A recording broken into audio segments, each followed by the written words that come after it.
عن الفحشاء والمنكر صدق الله مولانا العلي العظيم قال رسول الله صلى الله تعالى عليه وسلم طلب العلم فريضة على كل مسلم ومسلمة صدق الله مولانا العلي العظيم ونحن على ذلك لمن الشاهدين والشاكرين والحمد لله رب العالمين. محترم حضرات، ابھی خطبہ مسنونہ کے بعد قرآن مقدس کی بہت ہی مشہور و معروف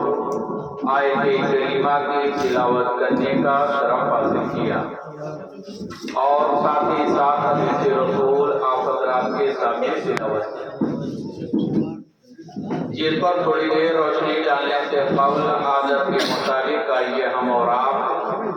ایک مرتبہ اپنی غلامی کا ثبوت پیش کرتے ہوئے اس آقائے نامدار کل نبیوں کے سردار نائب پروردگار گلشن ہستی کے فضل بہار مکہ کے سورج مدینے کے چاند عبداللہ کے نور نظر آمینہ بی کے لتے جگر جناب محمد رسول اللہ صلی اللہ علیہ وسلم کی بارگاہ اقدس میں جھوم جھوم کر حدیث درود پاک سے ڈالی نشاور کریں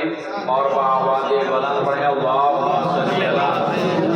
سیدنا سیدنا حبیبنا نبینا مولانا محمد بارک وسلم والصلاۃ والسلام علیک یا رسول یا حبیب اللہ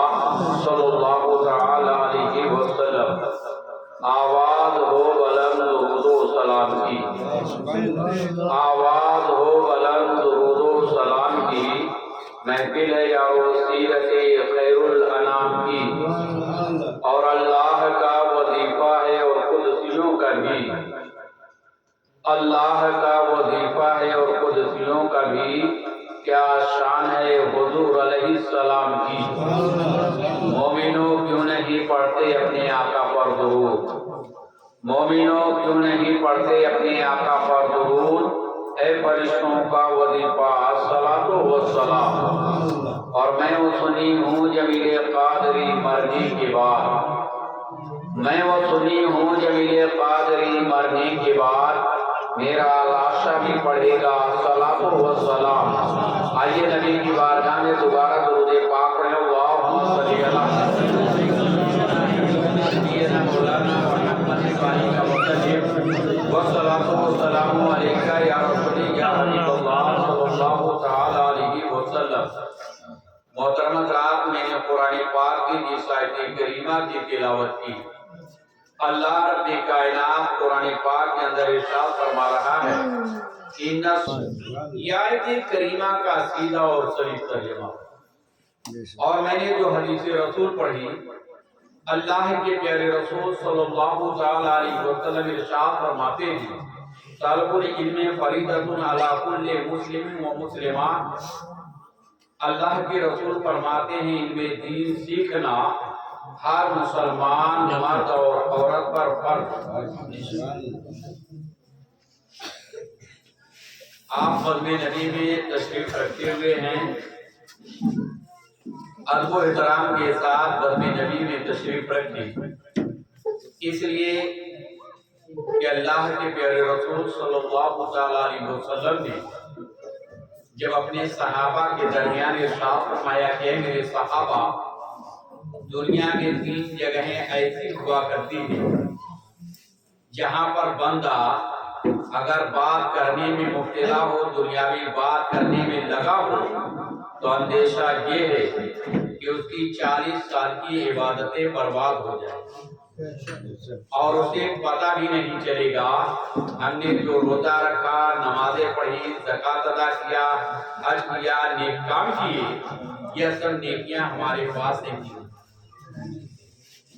جب میرے مصطفیٰ نے یہ فرمایا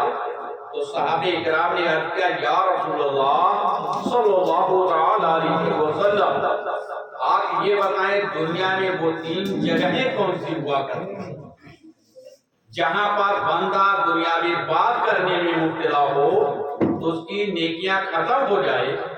اس کی نیکیاں سلب ہو جائے اور اسے پتہ بھی نہ چلے.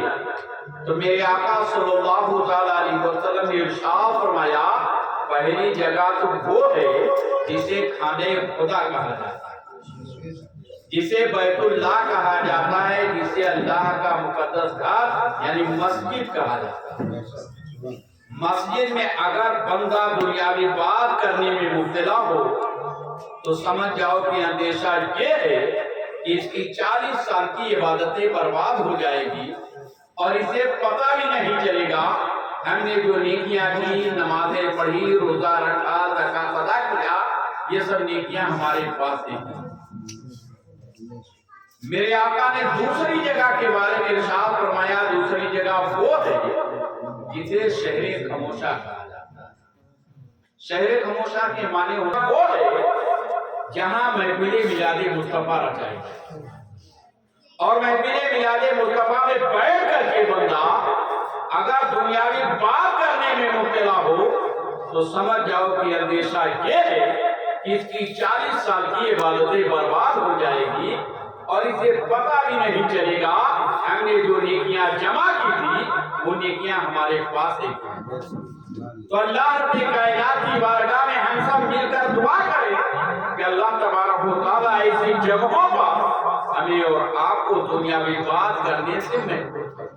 آمین آمین۔ حضرات میں نے قرآن پاک کی جس آیت کریمہ کی تلاوت کی، اللہ رب کائنات ارشاد فرما رہا ہے ان الصلاۃ تنہی عن الفحشاء والمنکر، بے شک نماز بے حیائی اور بری باتوں سے روکتی۔ یہ ایک سجدہ جسے تو گرا سمجھتا ہے، گرا کے معنی ہوتا ہے بھاری، یہ ایک سجدہ جسے تو گرا سمجھتا ہے 1000 سجدوں سے دیتا ہے آدمی کو نجات۔ اور نہ مسجد میں نہ بیت اللہ کے دیواروں کے سائے میں، نہ مسجد میں نہ بیت اللہ کے دیواروں کے سائے میں نماز عشق ادا ہوتی ہے تلواروں کے سائے میں۔ نماز کے متعلق اللہ رب کائنات نے قرآن پاک کے اندر مختلف جگہوں پر الگ الگ انداز میں نماز کی تاکید فرمائی۔ کہیں اللہ رب کائنات نے ارشاد فرمایا ان الصلاۃ تنہی عن الفحشاء والمنکر، بے شک نماز بے حیائی اور بری باتوں سے روکتی ہے۔ کہیں اللہ نے ارشاد فرمایا واقیموا الصلاۃ، نماز قائم کرو۔ کہیں اللہ نے ارشاد فرمایا یا ایھا الذین آمنوا استعینوا بالصبر والصلاۃ، اے ایمان والو صبر اور نماز کی مدد کرو۔ نماز کے بارے میں اللہ کے کائنات میں مختلف جگہوں پر الگ الگ انداز میں نماز کی تاکید فرمائی، اور خود میرے آقا صلی اللہ تعالی علیہ وسلم نے بھی ارشاد فرمایا الصلاۃ معراج المومنین، نماز مومن کی معراج۔ میرے آقا فرماتے ہیں نماز میری آنکھوں کی ٹھنڈک۔ تو پتہ یہ چلا فرمانے خدا بھی ہے اور فرمانے مصطفیٰ بھی ہے، لیکن اس کے باوجود ہم اور آپ نماز سے بہت دوری بنائے ہوئے ہیں۔ حضرات آپ اپنی قسمت پر جتنا بھی ناز کریں کم ہے، اس لیے کہ آپ امت محمدی صلی اللہ علیہ وسلم سے پیدا ہیں۔ یہ 5 وقت کی نماز اللہ تبارک و تعالیٰ نے ہمیں اور آپ کو جو اپنے نبی کے ذریعے دیا، تو آپ یقین جانیے اس میں بہت سارے صلاۃ و تسلیم کو جنت سے باہر دنیا میں بھیجا۔ جب آپ دنیا میں تشریف لائے حضرت آدم علیہ السلام اور حضرت حوا، اچھا کچھ لوگ کہا کرتے ہیں اللہ تبارک و تعالیٰ نے حضرت آدم علیہ السلام کو جنت سے نکالا، یہ لفظ نہیں استعمال کرنا چاہیے، اس لیے ایک نبی کی شان میں ایسا لفظ استعمال کرنا بیعت ہے۔ اللہ رب کائنات نے جب حضرت آدم علیہ السلام کو جنت سے باہر دنیا میں بھیجا تو حضرت آدم علیہ السلام ہندوستان کی سرزمین پہلے سری لنکا تک لگا تھا، تو سری لنکا کی ایک پہاڑی ہے جس کا نام ہے سرندیپ، اس پر حضرت آدم علیہ السلام تشریف لائے اور حضرت حوا رضی اللہ تعالیٰ عنہ کو اللہ رب کائنات نے جدہ میں بھیجا. جدہ کے معنی ہوتا ہے دادی ماں. اب حضرت آدم علیہ السلام ہندوستان کی سرزمین پر، حضرت حوا مکہ کی سرزمین. جب حضرت آدم علیہ السلام اس دنیا میں تشریف لائے تو آپ نے دیکھا ہر چہار جانب چاروں طرف اندھیرا ہی اندھیرا، تاریکی ہی تاریکی. اس لیے کہ آپ نے جنت میں اندھیرا نہیں دیکھا، اور جنت میں آپ نے اندھیرا نہیں دیکھا تھا، اور جنت میں اندھیرا ہے بھی نہیں. وہاں نور ہی نور، روشنی ہی روشنی، پرکاش ہی پرکاش، اجالا ہی اجالا. تو حضرت آدم علیہ السلام نے جب جنت کے اندر اندھیرا نہیں دیکھا، دنیا میں تشریف لائے